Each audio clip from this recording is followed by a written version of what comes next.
Hello everyone, perfection ice में आप सभी का स्वागत है। फ्रेंड्स, हम लोग बिहार स्पेशल की रिवीजन सीरीज चला रहे हैं और उसके अंतर्गत आज हम लोग देखेंगे बिहार की भू-आकृतिक संरचना के बारे में। तो सबसे पहला प्रश्न तो ये उठता है कि भू-आकृति कहते किसको है। अगर हम लोग देखें भारत के संदर्भ में तो कई प्रकार की स्थलाकृति आपको देखने को मिलती है। जैसे पर्वतीय भाग क्या हो गया, एक प्रकार की भू-आकृति हो गई। जैसे मैदानी भाग क्या हो गया, एक प्रकार की भू-आकृति हो गई।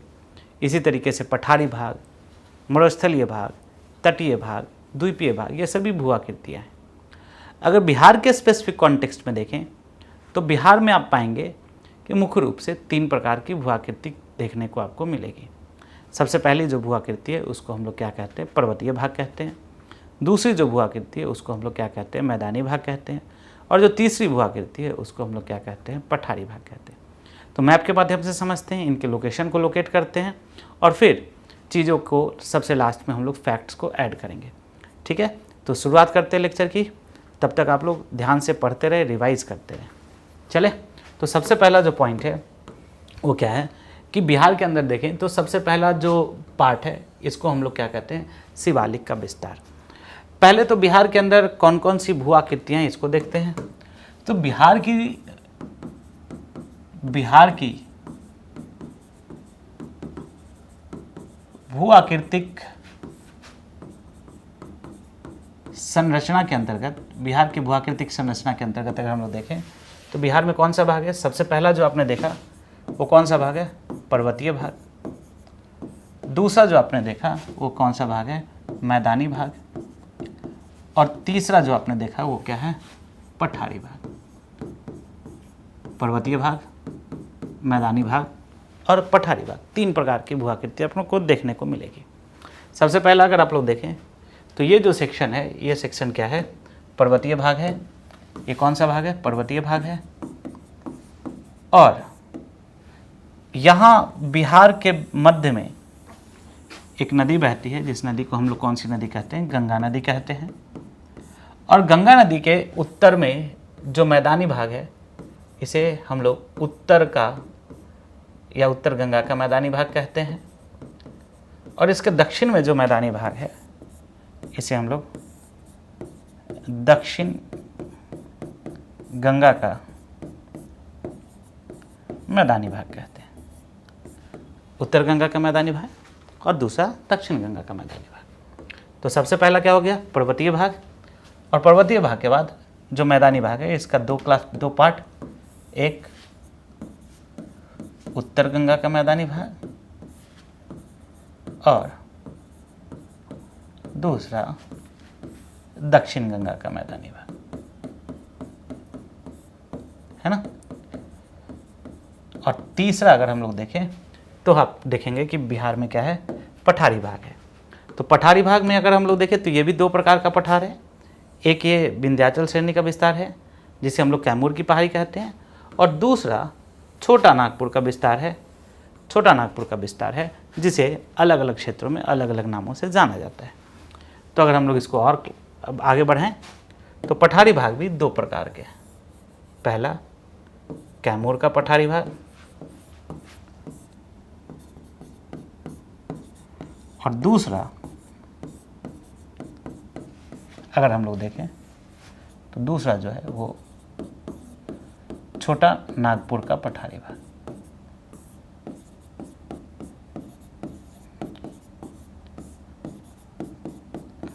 अगर हम लोग पर्वतीय भाग को देखें तो पर्वतीय भाग जो है बेसिकली ये शिवालिक का विस्तार है। ये किसका विस्तार है, बताओ आप लोग, किसका विस्तार है, शिवालिक का विस्तार। अगर आप लोग देखेंगे तो सबसे पहले जो हिमालय है उसको हम लोग कौन से हिमालय कहते हैं, ट्रांस हिमालय। उसके बाद जो हिमालय है उसको हम लोग कौन से हिमालय कहते हैं, ग्रेट हिमालय, महान हिमालय। उसके बाद जो हिमालय है उस हिमालय को हम लोग क्या कहते हैं, लघु हिमालय, मिडिल हिमालय। और उसके बाद जो हिमालय उसको हम लोग क्या कहते हैं, शिवालिक कहते हैं। देख पा रहे होंगे। तो यही जो शिवालिक का भाग है इसी का जो सबसे अंतिम भाग है, इसी का विस्तार बिहार के पश्चिम चंपारण में है। बिहार के पश्चिमी चंपारण में है, पश्चिमी चंपारण के उत्तरी भाग में। और इसे बिहार में 3 अलग अलग श्रेणियों के रूप में विभाजित किया जाता है। जिसे हम लोग विभिन्न नामों से जानते हैं। जैसे कि मैं अभी इसका फिर से क्लासिफिकेशन करूंगा और चीज़ों को आपको समझाऊंगा। अगर आप लोग ध्यान से देखें तो पहले तो हम लोग एक बार फिर से रिवाइज कर लेते हैं कि बिहार में कौन कौन सी भू आकृति होगी। तो पहला कौन सा हो गया, पर्वतीय भाग, दूसरा कौन सा हो गया, मैदानी भाग, और तीसरा कौन सा हो गया, पठारी भाग।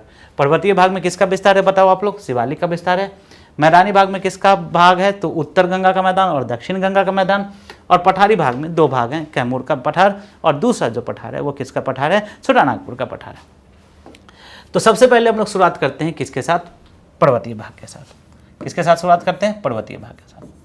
तो पर्वतीय भाग में अगर हम लोग देखें तो मैंने आपको बताया कि बिहार में जो पर्वतीय भाग है वो किसका विस्तार है, शिवालिक का विस्तार है। तो सबसे पहला फैक्ट कि ये किसका विस्तार है, शिवालिक का विस्तार है। और दूसरा फैक्ट अगर देखें, शिवालिक का विस्तार है। और दूसरा फैक्ट देखें तो यह पश्चिमी चंपारण के उत्तर और उत्तर पश्चिमी भागों में अवस्थित है, उत्तर भाग में अवस्थित है। और अगर हम लोग इसको क्लासिफाई करना चाहें, देखना चाहें, तो ये बेसिकली 3 पार्ट में डिवाइडेड है। आप लोग अगर ध्यान से देखें तो सबसे ऊपर में एक श्रेणी दिख रही होगी, इसको मैं दूसरे कलर से डिनोट करता हूँ। सबसे ऊपर में जो श्रेणी दिख रही होगी, इस श्रेणी को हम लोग कहते हैं, सबसे ऊपर में जो श्रेणी दिख रही होगी इस श्रेणी को हम लोग कहते हैं सोमेश्वर श्रेणी। और यहाँ से लेकर ये पूरा आप देख रहे होंगे कि ये जो भाग है, इस भाग को हम लोग कौन सा श्रेणी कहते हैं, सोमेश्वर श्रेणी कहते हैं। मुख्य रूप से आप देखेंगे कि ये जो है ना त्रिवेणी नहर से शुरू होकर और भिखनाथोरी दर्रा तक आपको दिख रहा होगा, जिसको हम लोग कौन सी श्रेणी कहते हैं, सोमेश्वर श्रेणी। उसके जस्ट नीचे जो है आपको दिख रहा होगा एक घाटी है, जिस घाटी को यहाँ पर आपको मैं रेड कलर से भी डिनोट करके दिखा रहा हूँ आपको। ये जो पार्ट है, ब्लू कलर का जो पार्ट है, इसको एक घाटी है। इस घाटी को हम लोग कौन सी घाटी कहते हैं, हरहा घाटी। कौन सी घाटी कहते हैं, हरहा घाटी।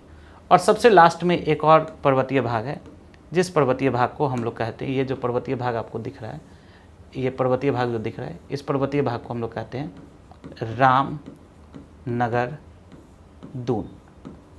ठीक है। तो अगर हम लोग इसको डिवाइड करना चाहें पर्वतीय भाग को, तो पर्वतीय भाग को हम लोग 3 पार्ट में डिवाइड करेंगे। सबसे पहला जो सबसे उत्तर में है उसको हम लोग क्या कहते हैं, कौन सी श्रेणी कहते हैं, सोमेश्वर श्रेणी। सोमेश्वर श्रेणी, ठीक है। दूसरा जो है उसे हरहा घाटी, उसके जस्ट बाद जो है उसको हरहा घाटी या इसी को हम लोग दून घाटी भी कहते हैं। और सबसे लास्ट में जो है इसे हम लोग कहते हैं रामनगर दून। ठीक है। तो पर्वतीय भाग सबसे पहला फैक्ट किसका विस्तार है, शिवालिक का विस्तार है। ठीक है। पश्चिमी चंपारण में अवस्थित है और इसका 3 भागों में विभाजित है। पहला क्या हो गया, सोमेश्वर श्रेणी, हरहा घाटी, और तीसरा क्या है, रामनगर दून। अब इनके भी फैक्ट्स देखते चलेंगे और फैक्ट्स देख के इसको कंप्लीट करेंगे, फिर हम लोग मैदानी भाग में इंटर करेंगे। तो सबसे पहला शुरू करेंगे हम लोग किसके बारे में, तो सोमेश्वर श्रेणी के बारे में। आई होप आप लोग को मैप दिख रहा होगा, है ना, कन्फ्यूजन थोड़ा भी नहीं हो रहा होगा। सबसे ऊपर क्या है, सोमेश्वर श्रेणी, फिर क्या है, हरहा घाटी, और लास्ट में जो है वो क्या है, रामनगर दून। आप पाएंगे कि मैप इतनी क्लैरिटी के साथ आपको कहीं भी देखने को नहीं मिलेगा, तो आप इसको थोड़ा सा ध्यान से पढ़ें, जूम आउट करें और माइंड में एक मैप बनाने का कोशिश करें। क्योंकि जब तक आपके पास माइंड में क्लैरिटी नहीं होगा, टॉपिक के बारे में क्लैरिटी नहीं होगी, जब तक आप उसको सोच नहीं पाएंगे, तो डायरेक्ट जब याद करेंगे ना तो फैक्ट इधर उधर हो जाएगा।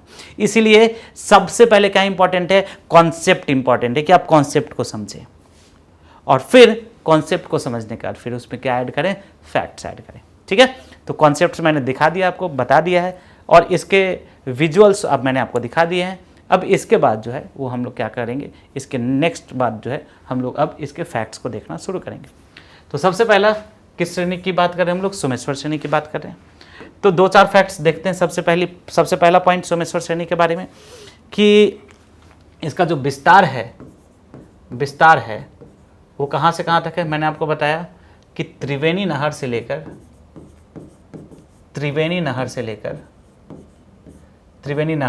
भिखनाथोरी दर्रा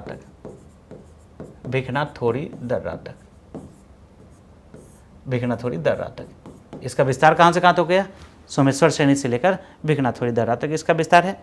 और लगभग इसका जो लेंथ है, ऐसे देखेंगे तो टोटल कितने किलोमीटर हो जाता है, लगभग 70 to 75 किलोमीटर के बीच में इसका लेंथ आपको मिलेगा। थर्ड फैक्ट अगर हम लोग देखें सोमेश्वर श्रेणी के बारे में, तो यह जो है इसका जो शीर्ष भाग है, शीर्ष भाग ये क्या करता है, बिहार और नेपाल के बीच, बिहार और नेपाल के बीच प्राकृतिक सीमा का निर्धारण करता है, प्राकृतिक सीमा का निर्धारण करता है। बिहार और नेपाल के बीच क्या करता है, प्राकृतिक सीमा का निर्धारण करता है, प्राकृतिक रूप से बिहार और नेपाल के बीच में अवस्थित है। और अगर आप देखेंगे तो इसका जो हाइट है, इसका जो आप देखेंगे कि जो इसके जो हाइट है वो क्या है कि अगर 150 मीटर जो समुच्च रेखा होती है, समुच्च रेखा, वो समुच्च रेखा इसकी दक्षिणी सीमा को निर्धारित करती है। ठीक है, दक्षिणी सीमा को निर्धारित करती है ना, दक्षिणी सीमा को निर्धारित करती है ना। 2-4 फैक्ट्स और देख लेते हैं।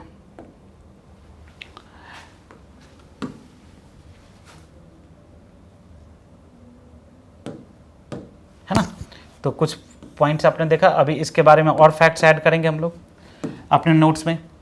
इसके बाद अगर हम लोग देखेंगे तो यहाँ पर कई सारे दर्रे हैं और इन दर्रों का निर्माण जो है वो विभिन्न नदियों से हुआ है।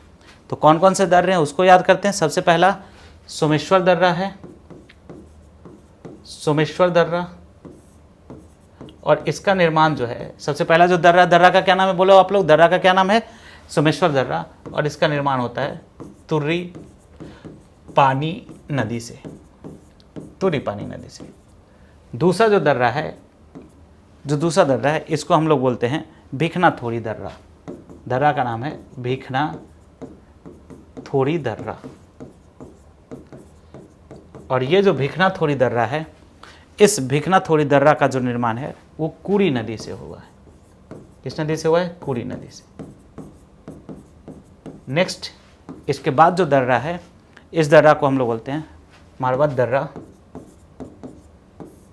और इसका जो निर्माण हुआ है वो हरहा नदी से हुआ। ठीक है, याद रहेगा आप सभी को। और अगर आप देखेंगे तो इसकी जो चौड़ाई है बिहार में जो इसकी चौड़ाई है वो 4 से 6 किलोमीटर के आसपास है। बिहार में चौड़ाई अगर आप लोग देखेंगे तो 4 से 6 किलोमीटर के आसपास है।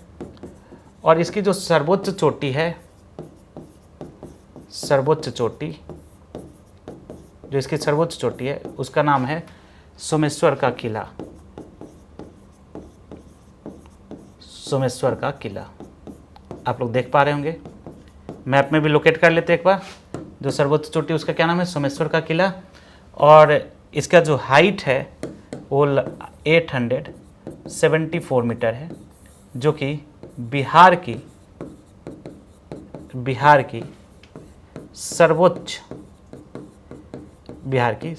चोटी है।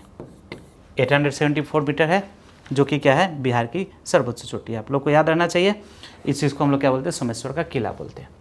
इसके जस्ट बाद देखें तो इसके नीचे क्या है, आपने देखा, ये तो अब था किसके बारे में, सोमेश्वर श्रेणी के बारे में। फैक्ट्स याद कर लेते हैं, क्या क्या फैक्ट्स है। पहला कि इसका विस्तार कहाँ से कहाँ तक है, त्रिवेणी नहर से लेकर भिखनाथोड़ी दर्रा तक, पहला पॉइंट। टोटल 70 किलोमीटर के रेंज में है। इसका जो शीर्ष भाग है वो किसके बीच प्राकृतिक सीमा का निर्धारण कर रहा है, बिहार और नेपाल के बीच में। इसका जो दक्षिणी सीमा है वो कहाँ पर है, तो 150 मीटर की जो समान ऊंचाई की जो रेखा है वो इसकी दक्षिणी सीमा है। इसके बाद कुछ और फैक्ट्स को देखें तो यहाँ कई सारे दर्रों का निर्माण होता है। याद करना सभी लोग मेरे साथ, दर्रों का निर्माण होता है। सबसे पहला जो दर्रा, उस दर्रा का क्या नाम है, सोमेश्वर दर्रा। दर्रा का क्या नाम है, बोलो सभी लोग, सोमेश्वर दर्रा। और इस सोमेश्वर दर्रा का जो निर्माण हुआ है वो किस नदी से हुआ, तुर्री पानी नदी से। सब लोग बोलेंगे मेरे साथ, इसका निर्माण किसके साथ हुआ है, तुर्री पानी नदी से हुआ है। दूसरा जो दर्रा है उसका नाम है भिखनाथोड़ी दर्रा, और इसका निर्माण किसके साथ हुआ है, कुरी नदी से हुआ है। मारवाड़ दर्रा है, इसका निर्माण हरहा नदी से हुआ है। इसके बाद हम लोग जो सेकेंड सेक्शन है, इस सेकेंड सेक्शन का क्या नाम है, आपने देखा कि इसका जो नाम है हरहा घाटी है, या इसको दून घाटी कहते हैं। तो इसके बारे में देखेंगे तो ये घाटी का क्षेत्र है, तो इसकी चौड़ाई काफ़ी कम है, लंबाई है इसका। और इसके फैक्ट्स को अगर हम लोग देखेंगे तो ये जो है इसका जो विस्तार है, हरहा घाटी का जो विस्तार है, हरहा घाटी या इसी को हम लोग कौन सी घाटी कहते हैं, दून घाटी भी कहते हैं, राइट। हरहा घाटी भी कहते हैं और दून घाटी भी कहते हैं। और इसका जो विस्तार है आप देखेंगे, इसका जो विस्तार है वो क्या किसके किसके बीच में है, तो सोमेश्वर श्रेणी, ऊपर में कौन सी श्रेणी है, सोमेश्वर श्रेणी, राइट, सोमेश्वर श्रेणी। और नीचे कौन सी श्रेणी है, सोमेश्वर श्रेणी, और नीचे में रामनगर दून इसके मध्य है, सोमेश्वर श्रेणी के मध्य है, सोमेश्वर श्रेणी और रामनगर दून के मध्य है इसका विस्तार, ठीक है, रामनगर दून के मध्य इसका विस्तार है, राइट। उसके बाद अगर हम लोग देखें तो इसकी जो लंबाई इसकी जो लंबाई है, ये लंबाई लगभग 24 किलोमीटर के आसपास है ना। और इसका जो नाम है ये हरहा घाटी या दून घाटी है। सबसे दक्षिण में देखें, सबसे दक्षिण में तो जो पहाड़ियों का क्रम है इसे हम लोग क्या कहते हैं, रामनगर दून कहते हैं। सबसे दक्षिण में क्या है, रामनगर दून। तो इसके भी फैक्ट्स को देख लेते हैं। तो जो सबसे दक्षिण में है इसे कहते हैं हम लोग रामनगर दून। सबसे दक्षिण में जो है उसको हम लोग क्या कहते हैं, रामनगर दून कहते हैं। तो ये जो रामनगर दून है इसको देखेंगे तो इसकी जो लंबाई है वो आपको वो लगभग इसकी जो लंबाई है ये लगभग आप देखेंगे तो 30 किलोमीटर के आसपास है। और इसकी चौड़ाई जो है, चौड़ाई वो 6 से 8 किलोमीटर के आसपास है, ठीक है, रामनगर दून। ये सबसे दक्षिणी भाग है और इसकी लंबाई जो है वो 30 किलोमीटर और चौड़ाई 6 से 8 किलोमीटर के मध्य है। इसकी जो सर्वोच्च चोटी है, सर्वोच्च चोटी वो संत नगर के पास है, संत नगर। और इसकी जो हाइट है वो लगभग 238 मीटर के आसपास है, ठीक है। तो ये कुछ फैक्चुअल चीज़ें थी जो कि हमने किसके बारे में देखा, पर्वतीय भाग के बारे में। अब मैंने आपको बताया था कि पर्वतीय भाग के जस्ट दक्षिण में जो है, पर्वतीय भाग के जस्ट दक्षिण में जो है उसको हम लोग कौन सा भाग कहते हैं, मैदानी भाग कहते हैं, ठीक है। और मैदान को हमने 2 पार्ट में डिवाइड किया था, उत्तर गंगा का मैदान और दक्षिण गंगा का मैदान। तो इस मैदानी भाग को अब हम लोग सेकेंड फीचर्स देखते हैं, मैदानी भाग। और मैदानी भाग को भी हम लोग कई पार्ट में डिवाइड करते हैं। तो मैदान को पहले भौतिक विशेषताओं के आधार पे इसको कई पार्ट में डिवाइड किया जाता है।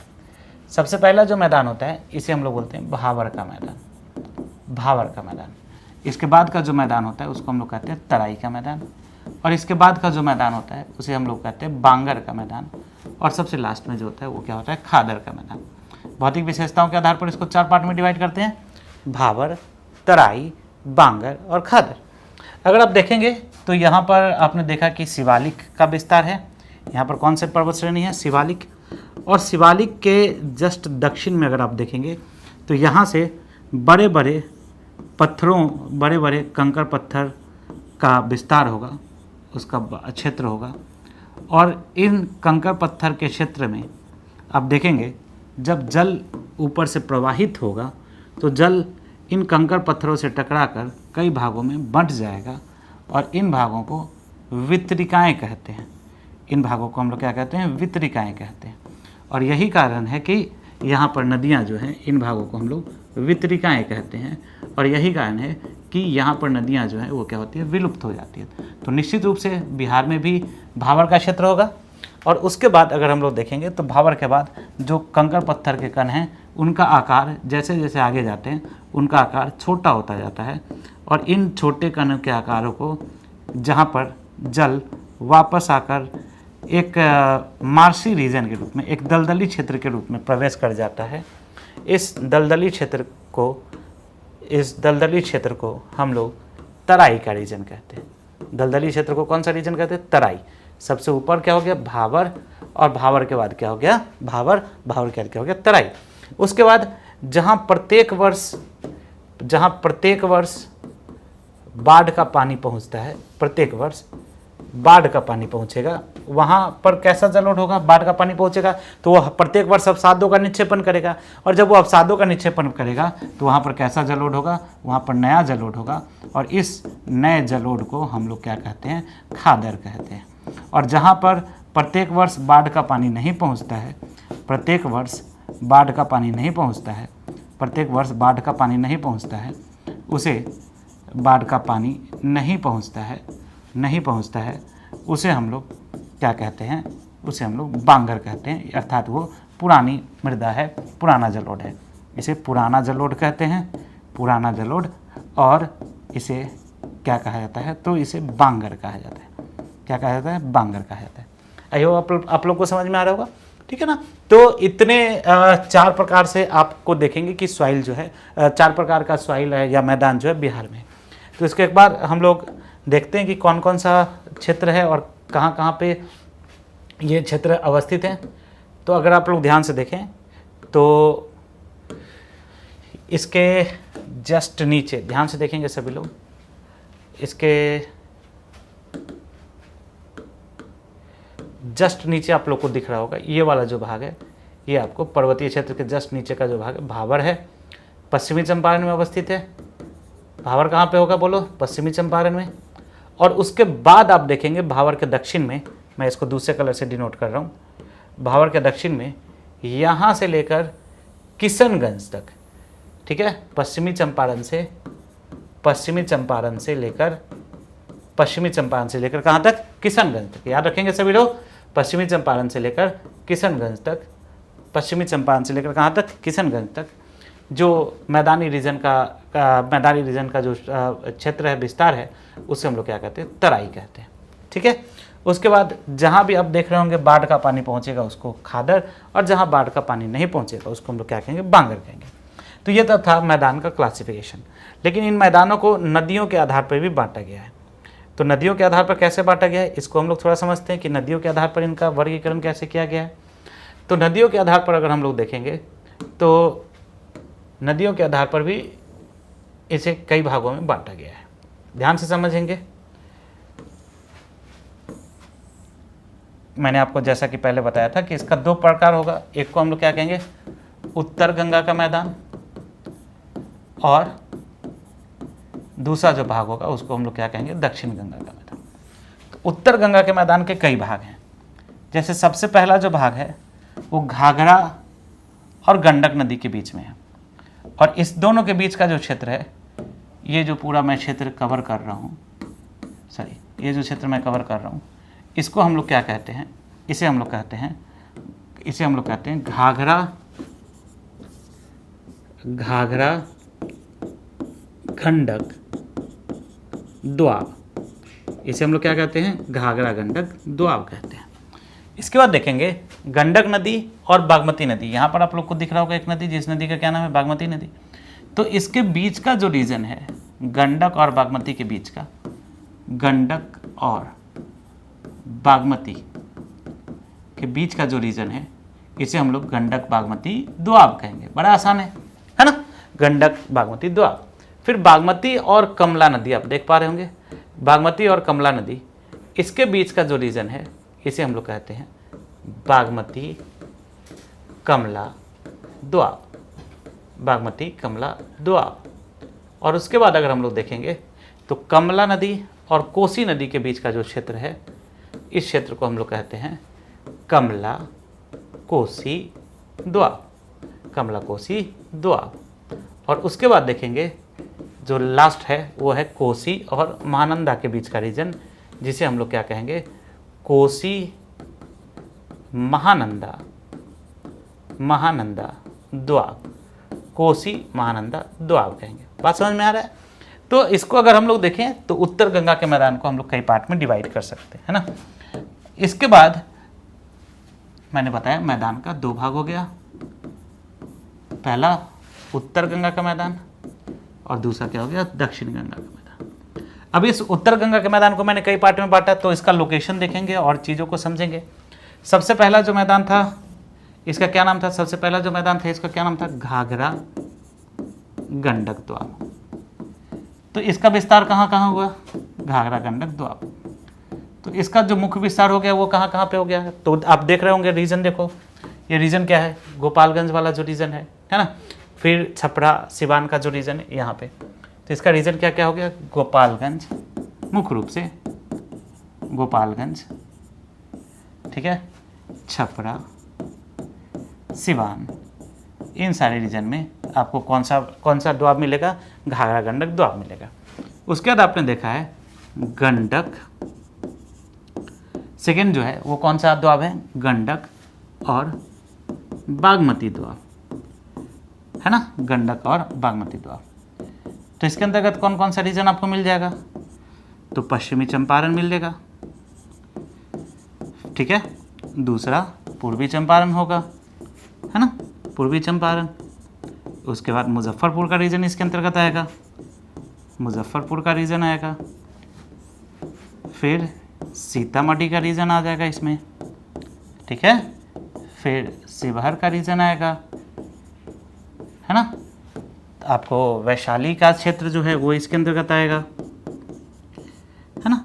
और समस्तीपुर का जो क्षेत्र है वो भी आपको इस द्वाब के अंतर्गत आ जाएगा। तो दूसरा जो द्वाब है उसको हम लोग क्या कहते हैं, गंडक बागमती द्वाब। तीसरा जो द्वाब है, इस द्वाब का क्या नाम हो गया, तो बागमती से लेकर कमला द्वाब, बागमती कमला द्वाब। और इसके अंतर्गत अगर आप देखेंगे बागमती कमला द्वाब, और इसके अंतर्गत देखेंगे तो मुख्य रूप से जो क्षेत्र आते हैं उन क्षेत्रों का नाम है मधुबनी और दरभंगा का क्षेत्र, मधुबनी और दरभंगा का क्षेत्र, राइट, है ना। तो अभी तक 3 देखा आपने, घाघरा गंडक द्वाब, गंडक बागमती द्वाब और बागमती कमला द्वाब। इसके बाद जो द्वाब है वो क्या है, नेक्स्ट जो द्वाब है वो क्या है, तो कमला और कोसी द्वाब। तो कमला कोसी द्वाब के अंतर्गत जो क्षेत्र आएगा मुख्य रूप से वो आएगा आपको सहरसा, सुपौल, मधेपुरा, दरभंगा,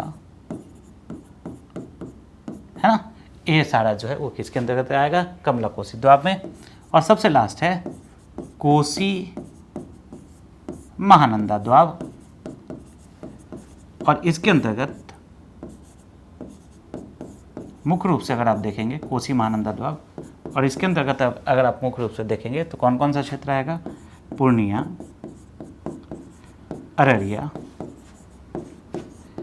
किशनगंज और कटिहार का जो क्षेत्र है, किशनगंज और कटिहार का जो क्षेत्र है वो इसके अंतर्गत शामिल होगा। समझ पा रहे होंगे आप लोग।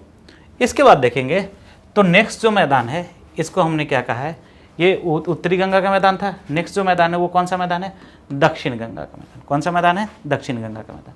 तो दक्षिण गंगा के मैदान में देखेंगे तो सबसे पहले ये जो पोर्शन है इसको हम लोग कहते हैं, जो कि गंगा नदी और सोन नदी के बीच में है, इसे हम लोग कहते हैं शाहाबाद का मैदान। कौन सा मैदान कहते हैं बताओ, शाहाबाद का मैदान। किसके किसके बीच में, गंगा नदी और सोन नदी के बीच में।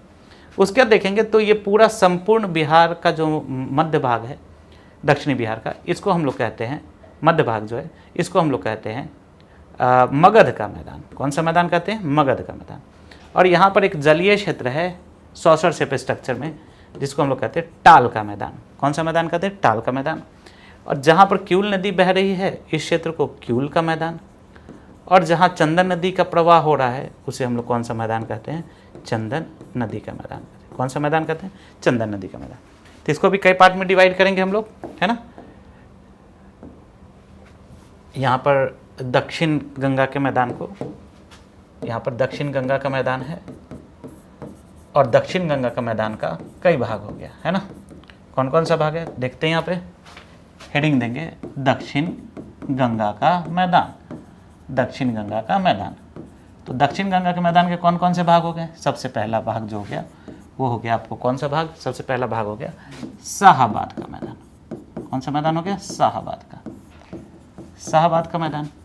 तो ये जो शाहाबाद का मैदान है इसका मुख्य रूप से आप विस्तार देखेंगे तो भोजपुर में है, बक्सर में है और कैमूर का कुछ जो इलाका है ऊपरी भाग उसके अंतर्गत है।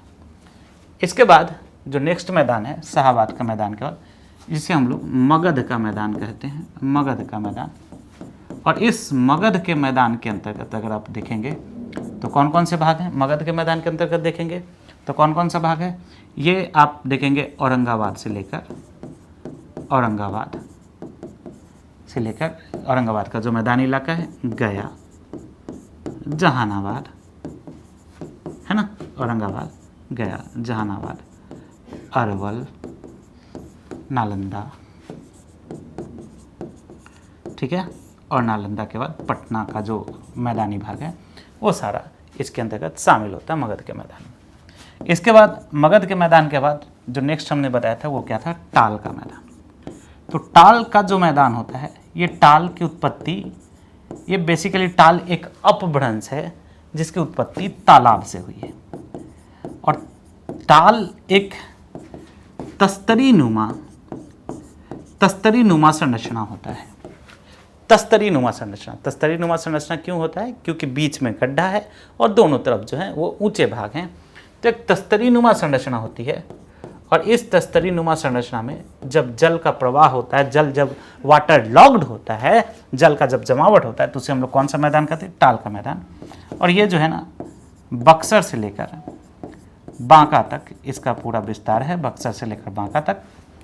इसके बाद अब देखेंगे तो दो और मैदान है जिसको हम लोग कहते हैं, जो नेक्स्ट मैदान है उसे कहते हैं क्यूल का मैदान। दक्षिणी, ये अभी हम लोग किसकी बात करें, कौन से बिहार की बात करें? दक्षिण बिहार की बात करें। तो दक्षिण बिहार के मैदान को याद करो। सबसे पहले कौन सा मैदान था हमारा? शाहाबाद का मैदान। उसके बाद कौन सा मैदान हो गया? तो मगध का मैदान। और उसके बाद मगध का मैदान हो गया। और मगध के मैदान के बाद जब हम लोग देखेंगे तो कौन सा मैदान था? तो वो टाल का मैदान था। इसके बाद जो है क्यूल नदी का मैदान है। और क्यूल नदी जो है वो मुख्य रूप से, क्यूल का जो मैदान है ये मुख्य रूप से आप देखेंगे तो इसके जो क्षेत्र हैं वो है झाझा,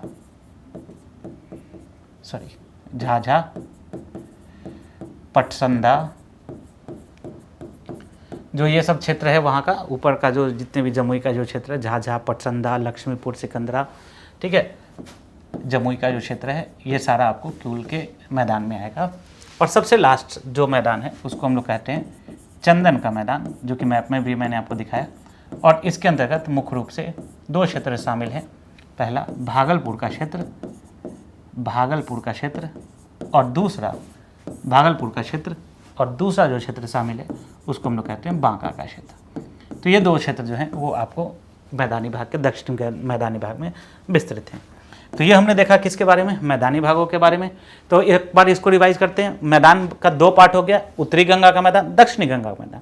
उत्तरी गंगा के मैदान को द्वाब्स में बांटते हैं क्योंकि यहाँ पर नदियों का प्रवाह ज़्यादा है। तो यहाँ पर पहला हो गया घाघरा गंडक द्वाब, गंडक बागमती द्वाब, बागमती के बाद बागमती और कमला द्वाब, कमला के बाद कमला कोसी द्वाब और कोसी महानंदा द्वाब।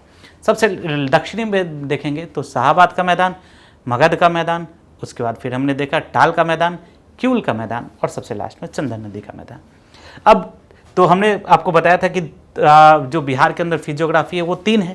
पहला हमने पर्वतीय भाग देखा, दूसरा पर्वतीय भाग के बाद मैदानी भाग देखा। अब तीसरे भूआकृतिक संरचना की ओर बढ़ते हैं। और जो तीसरी भूआकृतिक संरचना है, इस भूआकृतिक संरचना को हम लोग क्या कहते हैं? पठारी भाग कहते हैं। क्या कहते हैं बताओ आप लोग? पठारी भाग कहते हैं। ठीक है, तो अब तीसरी भूआकृतिक संरचना हम लोग देखेंगे, जिस भूआकृतिक संरचना को हम लोग कहते हैं पठारी भाग। तो आप लोग ध्यान से देखोगे तो ये है आपको पठारी भाग। यहाँ पर आप ये वाला जो रीजन है ये है कैमूर का पठार, और ये वाला जो टोटल रीजन है ये बेसिकली छोटा नागपुर के पठार का विस्तार है। छोटा नागपुर के पठार का विस्तार है, छोटा नागपुर के पठार का विस्तार है। समझ में आ रहा है आप लोग को? तो इसको दो पार्ट में डिवाइड करेंगे। कौन कौन सा? पहला कैमूर का पठार, जो कि कैमूर का विस्तार है, कैमूर पहाड़ियों का विस्तार है, और दूसरा जो है छोटा नागपुर का विस्तार। तो इसको क्लासिफाई कर लेते हैं। पहला हो गया जो पठारी क्षेत्र है, इसके दो पार्ट हो गए। पहला हो गया कैमूर का पठार, और इसका जो विस्तार है वो आप देखेंगे कि कैमूर और रोहतास में है मुख्य रूप से। और दूसरा जो पठारी क्षेत्र है जिसको हम लोग कहते हैं छोटा नागपुर का पठार, और इस छोटा नागपुर का पठार का जो विस्तार है, छोटा नागपुर का पठार, और इसका जो विस्तार है वो कई क्षेत्रों में है। पहला जो है उसको हम लोग बोलते हैं गया का पठार। जो दूसरा भाग है, पहला जो भाग है उसको हम लोग क्या बोलते हैं? गया का पठार। दूसरा भाग है, इसे हम लोग कहते हैं राजगीर गिरियक पठार। राजगीर गिरियक पठार। और जो तीसरा भाग है इसे हम लोग कहते हैं नवादा जमुई बांका का पठार। और भी कई सारे क्षेत्र हैं, ये सारा इसके अंतर्गत शामिल है। अब तीनों का लोकेशन देख लेते हैं एक बार, आप लोग देखना ध्यान से। ये जो है एक बार मैं इसको, आपको दिख रहा होगा गया की पहाड़ियाँ है ना, गया की पहाड़ियाँ, बराबर की पहाड़ियाँ, सब इसी के अंतर्गत आता है। ये पहला रेंज हो गया, कहाँ से कहाँ तक पहला रेंज हो गया, ये वाला पूरा गया और बराबर नागार्जुन पहाड़ियाँ। दूसरा जो है वो है आपको राजगीर गिरियक पहाड़ी, दूसरा जो है वो क्या है, राजगीर गिरियक पहाड़ी। और तीसरा जो है वो नवादा, शेखपुरा, चकाई, ये सारा मंदार, राजमहल पहाड़ियाँ होती हुई, ये 3 रीजन में हमने इसको डिवाइड किया। पहला कौन सा, गया, राजगीर गिरियक पहाड़ी, और नवादा, शेखपुरा, चकाई, खड़गपुर, मंदार पहाड़ियाँ सारा इसके अंतर्गत है। पहले इनको एक बार और लोकेट कर लेते हैं। यहाँ देखेंगे आप लोग गया की पहाड़ियाँ हैं, बराबर की पहाड़ियाँ हैं, राजगीर गिरियक पहाड़ियाँ हैं, नवादा पहाड़ी है, शेखपुरा पहाड़ी है, चकाई बटिया चकाई पहाड़ियाँ हैं, खड़गपुर पहाड़ियाँ हैं, मंदार पहाड़ियाँ हैं, और यहाँ पर राजमहल पहाड़ी है। ठीक है, एक एक करके सबके फैक्ट्स देखते हैं कि कौन कौन से फैक्ट्स हैं इसमें। तो कैमूर का जो पठार है, इसके फैक्ट्स के बारे में चलते हैं कि इसके क्या क्या फैक्ट्स हैं, इसको समझने का प्रयास करते हैं। तो ये जो है लगभग आप देखेंगे कि इसकी जो सर्वोच्च चोटी है, सर्वोच्च चोटी, इसका नाम जो है रोहतासगढ़ है, रोहतासगढ़ है, जिसकी ऊंचाई 495 मीटर है। इसके जो सर्वोच्च चोटी है उसका क्या नाम है, रोहतासगढ़, और इस जिसकी ऊंचाई जो है 495 मीटर है। ये कई संकीर्ण घाटियों में बटा हुआ है। और देखेंगे कि जो औसत ऊंचाई है इसकी वो 300 मीटर से लेकर, औसत ऊंचाई जो है 300 मीटर से लेकर 450 मीटर के बीच इसकी औसत ऊंचाई आपको देखने को मिलेगा। दूसरी जो पहाड़ी है जो कि छोटा नागपुर का विस्तार है, इसका कॉन्सेप्ट समझ के रखिएगा। जब ये आप समझ के रखेंगे तो इसको हम लोग कहाँ पे यूज़ करेंगे, इसी को हम लोग यूज़ करेंगे कहाँ पे, जब हम लोग भूआकृतिक संरचना को पढ़ेंगे, भूआकृतिक इतिहास को पढ़ेंगे, तब वहाँ पे इन चीज़ों को समझेंगे। तो यहाँ पर है गया का पठार, राजगीर का पठार और नवादा जमुई का पठार। तो मैंने बताया कि गया के पठार के अंतर्गत जो है वो मैंने बोला कि गया और बराबर की पहाड़ियाँ जो कि जहानाबाद के अंतर्गत आती हैं, वो भी इसके अंतर्गत शामिल है। और इसके अंतर्गत आप देखेंगे तो कई सारी पहाड़ियाँ जो हैं वो काफ़ी सारी पहाड़ियाँ इसके अंतर्गत है, जैसे रामशिला पहाड़ियाँ, आपने निश्चित रूप से नाम सुना होगा। ठीक है, प्रेतशिला पहाड़ियाँ, ठीक है, कई सारी पहाड़ियाँ जो हैं वो इसके अंतर्गत है। रामशिला पहाड़ियाँ हो गई, प्रेतशिला पहाड़ियाँ, भूतशिला, ब्रह्मयोगी पहाड़ियाँ, ठीक है, ब्रह्म योगी पहाड़ियाँ, तारी पहाड़ियाँ, ये सारी कई सारी पहाड़ियाँ आपको, बराबर की पहाड़ियाँ जो कि अभी आपने देखा ही था, ये सारी पहाड़ियाँ आपको गया का भाग है। दूसरा जो है वो आपको कहाँ पे है, राजगीर नालंदा के अंतर्गत है। और इसके अंतर्गत हम लोग देखेंगे तो वैभवगिरी पहाड़ियाँ, ठीक है, सोनागिरी पहाड़ियाँ, वैभवगिरी पहाड़ियाँ, ठीक है। दूसरी कौन सी पहाड़ी है, सोनागिरी पहाड़ियाँ, विपुलगिरी पहाड़ियाँ, रत्नागिरी पहाड़ियाँ, ये सारा इसके अंतर्गत शामिल है। विपुलगिरी और रत्नागिरी पहाड़ियाँ ये सारा इसके अंतर्गत है, रत्नागिरी पहाड़ियाँ ये सारा इसके अंतर्गत है। और सबसे लास्ट जो है ये जो नवादा जमुई बांका का जो पठार है, इसके अंतर्गत हम लोग देखेंगे तो मुख्य रूप से आप मंदार, ठीक है, मंदार की पहाड़ियाँ हमने अभी डिस्कस भी करा था, ठीक है, और खड़गपुर पहाड़ियाँ ये सारा इसके अंतर्गत है। तो ये था इसका पूरा क्लासिफिकेशन एंड आई होप कि आपको ये टॉपिक समझ में आएगा, आप इसको विजुअलाइज कर पाएंगे। फैक्ट्स को भी मैंने यहाँ पर ऐड किया है, निश्चित रूप से ये आपके एग्ज़ाम में मददगार साबित होगा। तो आप लोग लगातार इसी तरीके से पढ़ते रहें, क्योंकि ये जो समय है, ये समय आपको खुद को पैक करने का समय है, ये समय आपको खुद को बंद करने का समय है और पूरे तरीके से खुद को डेडिकेट करने का समय है, पूरे तरीके से खुद को झोंकने का समय है। क्योंकि इसी समय जब आप अच्छे तरीके से पढ़ेंगे, इसी समय जब पूरे डेडिकेशन के साथ, समर्पण के साथ पढ़ेंगे, तो निश्चित रूप से आपने जो अपने लिए, अपने फैमिली के लिए जो अपना एक प्रोस्पेक्ट रखा है, जो एक सोच रखा है, जो एक विचारधारा बना के रखी है, सफलता की विचारधारा, उस सफलता को आप अर्जित करेंगे। टिल देन आप लोग इसी तरीके से पढ़ते रहें, मुस्कुराते रहें और जितना हो सके उतना रिवाइज करते रहें। मिलते हैं नेक्स्ट लेक्चर में। Thank you.